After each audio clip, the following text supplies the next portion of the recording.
Meanwhile, the Bank of England is facing increased pressure to hand Venezuela's assets to National Assembly President Juan Guaido.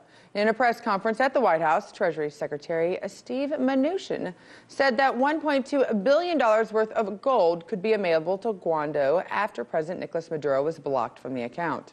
Now, according to The Guardian, Guaido has even written to Prime Minister Theresa May asking for the funds. The Bank of England says their vaults hold over 400,000 bars of gold, or at least 165,000 fine troy ounces. To break it down, we turn to co-founder of Democracy at Work and professor of economics and international affairs, Richard Wolff. Thanks for joining us, Professor. Thank you for inviting me. Okay, so what do you make of the Bank of England withholding $1.2 billion in gold from Maduro, but being urged to release the gold to Guaido from outside countries?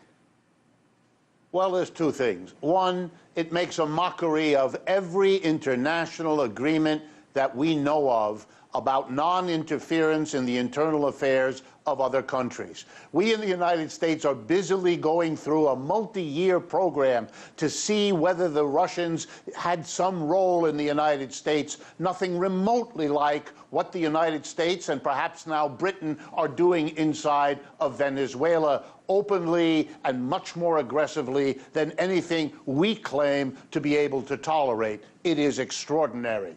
The second thing is that the collapse of Britain as a global power, which is accelerated by Brexit, is now about to take, if these headlines are correct, another step. One of the few things left for Britain is to be the financial center that London has been for so long. And one of the ways you stay a financial center is if you don't play games with other people's money. It is for the Venezuelans who put the money into the care of the British bank to determine what is done with it. It is not for the Bank of England to pick who it's going to give money to that comes from another society. That has to be worked out in the other society. And you can be sure that every government in the world is going to rethink putting any money in London as they used to do when they're watching this political manipulation with the money they entrust to the British. It is very dangerous for the world, but for Britain particularly.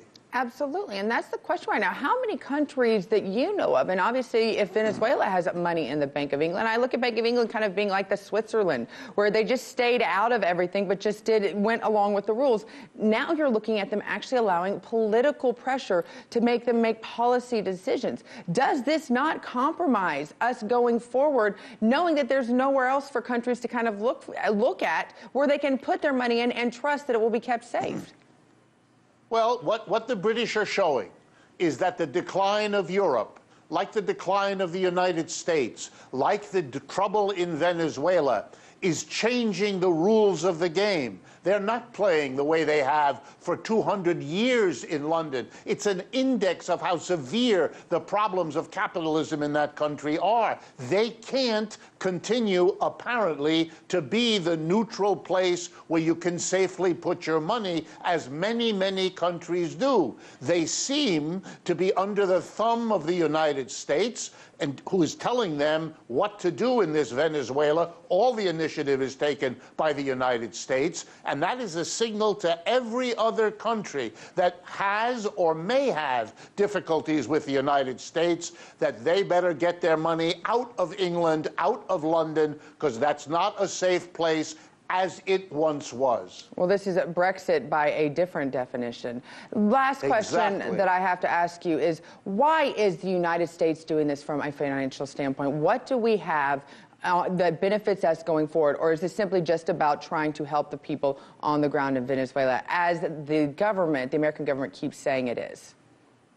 Well, the American government has a long record of not caring very much what happens to the mass of the Venezuelan people. To believe that suddenly a regime of the sort of Mr. Trump has its heart beating for the average Venezuelan poor people stretches credulity beyond anything that a reasonable person should believe. There are two things going on. One, control of Venezuela's oil, which has always been an urgent issue for the United States. And number two is to remove from Venezuela a government that sympathizes with Cuba, that sympathizes with revolutionary and critical social movements all over Latin America, to withdraw one of their helpers, the Venezuelans. That's why we tried to get rid of, as a nation, Mr. Chavez before, and that's why what's going on now is unfolding. It's the same old imperialism, just updated for the 21st century. Do we have any guarantee in the United States that if Guaido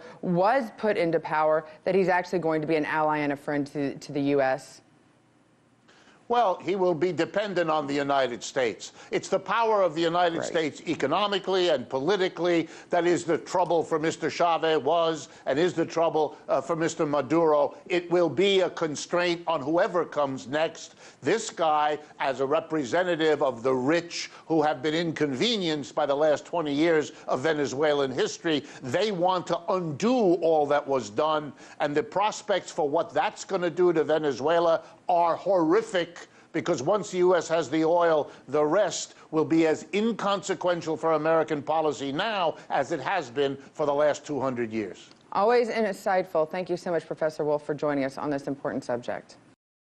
Hey YouTube, thanks for checking out our channel. We hope you enjoyed the video. We have tons of content for you just like this. For more of RT America's one-of-a-kind news and analysis, be sure to subscribe and never stop questioning more.